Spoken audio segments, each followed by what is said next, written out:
My name is Kelly Miller. I live here in Newport News, and I'm a patient at the Orthopedic and Spine Center. I just wanted to share a few tools that have helped me through my journey with chronic pain and chronic illness. And the first thing is, when it comes to tools, I go big, and that means I begin in gratitude.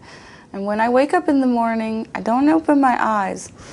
I just breathe, and I say thank you. If I'm still breathing, I'm thankful to still be here. And then I get up and walk, and I'm thankful for that because I used to not be able to. And I think of 3 more things I'm grateful for, and then I go on with my day. First things first with your day, take care of yourself. Take your meditation time, pay attention to all the parts of your body, and see what needs some attention, including your mind. Mind dump is what I do. That's my journaling. I call it mind, and everything in there, I just dump it out and look at it. Is this helpful today? Is this helpful today? And I adjust myself accordingly. Another tool I use is to treat myself. I eat the best foods I can eat. I go to different stores. I try not to get genetically modified. I don't eat gluten. I don't eat vegetable oils. I don't eat foods prepackaged. After a year of changing my diet this way, my cognitive function was markedly changed. I wasn't stinging on fire anymore. I was holding nutrients, gaining weight, and I was just feeling like 80% better just changing my diet. So treat yourself. Eat the best food you can. We live in America. Make a to-don't list. Everybody's got a long to-do list that they're stressing over. If you live with chronic pain and illness, make sure you make a to-don't list. On your to-don't list, you can have everything you can pawn off on someone else. Then you can put everything that you can save for later. And then you can put things at the bottom that, well, maybe I'll get to that and maybe I won't. And sometimes half of those fall off by the end of the day and you don't have to worry about them anyway. So make sure you make a to-don't list if you live with chronic pain. If you do chores, if you're able to do chores and you're finding it difficult, I used to be able to clean my whole house, and now I can clean one room at a time. I break my chores down into mini chores. I can dust one piece of furniture and go take a break, and then I come back and take another one. And if you're feeling sad or you're feeling in a lot of pain because of your situation, then I have this thing called 5, 4, 3, 2, 1 for self-motivation. And I just say to myself, okay, we're going to do half the dishes. 5, 4, 3, 2, 1, go. And it's amazing. You can sit back at the end of the day and tally up what I've accomplished. Don't tally up what you haven't gotten done. Think about what you did accomplish. And you're going to find that breaking things down like that, you're accomplishing so much more than you even thought you would. And if it's not good days and you don't beat yourself up for it. And don't beat yourself up for beating yourself up. That's another one. Progress, not perfection. That's what matters with us. And I'm going to tell you a story about my progress. I used to not walk at all for years. I couldn't go to the grocery store and get my own groceries.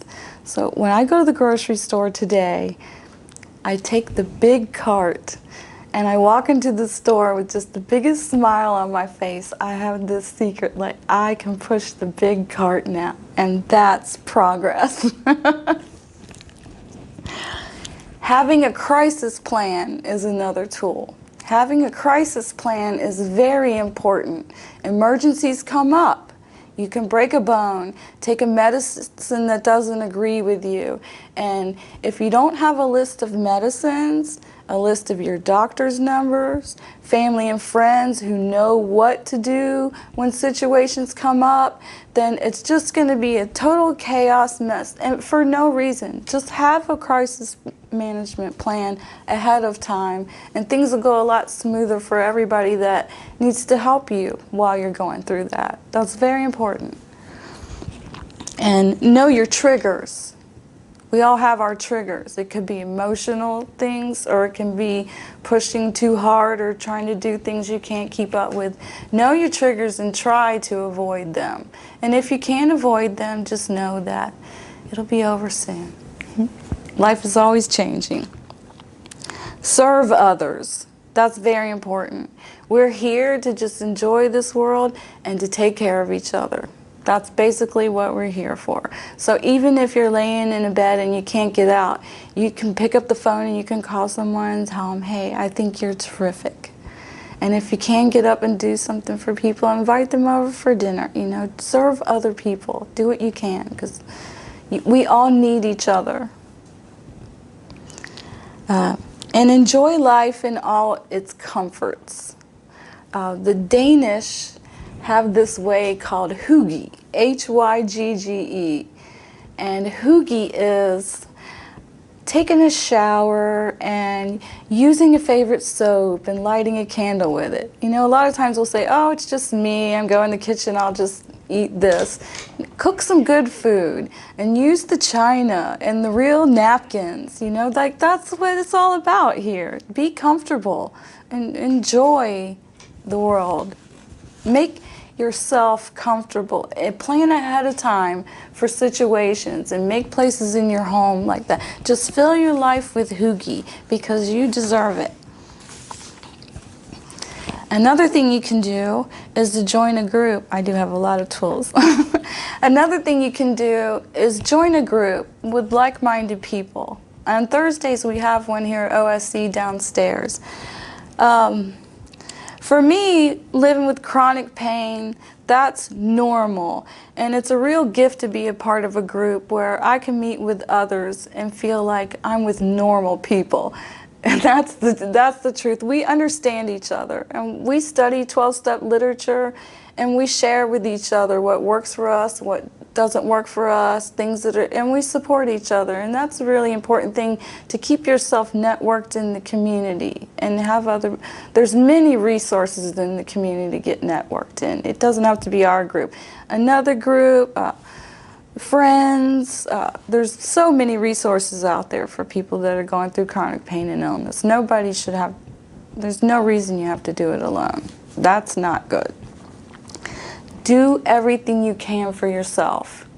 If you can do the laundry, do the laundry. If you can do the dishes, do the dishes. If you can drive yourself places, do that. Because when the people that love you see that you're trying your hardest and you're doing your best, they're way more likely to do stuff for you and help you when you really need it. It's like a don't cry wolf thing. Don't play the victim. Like, take responsibility for yourself, because you'll feel a lot better too when you're productive and you're independent and doing things for yourself. And those around you that love you will see that when you care for yourself, they're more likely to help care for you too. That's real important for me. Smiling is so important. If you can't smile, do this. Pick up the corners of your mouth and smile, because faking it till you make it, it tricks your brain into making those chemicals. Those happy chemicals are literally what heal our body. We need those. So smile, and when you smile, you can make other people smile too. They're contagious. And hearing someone laugh and seeing someone else smile, I just can't even think of anything better in the world than that. So smile, smile, smile. Smile by yourself. Smile while you're driving down the road. Smile when it's raining. Smile at everyone. It will help you get better. It really will. Having different perspectives is another tool. We tend to see things from that perspective of, oh, I wish I could go with everybody else today. Oh, life sucks. I'm feeling sad. Man, I hate this. And instead, look at things like the way a baby does. A baby looks at the world and he doesn't put a label or a judgment on anything. He doesn't put a name on a tree or a flower. He's just in awe.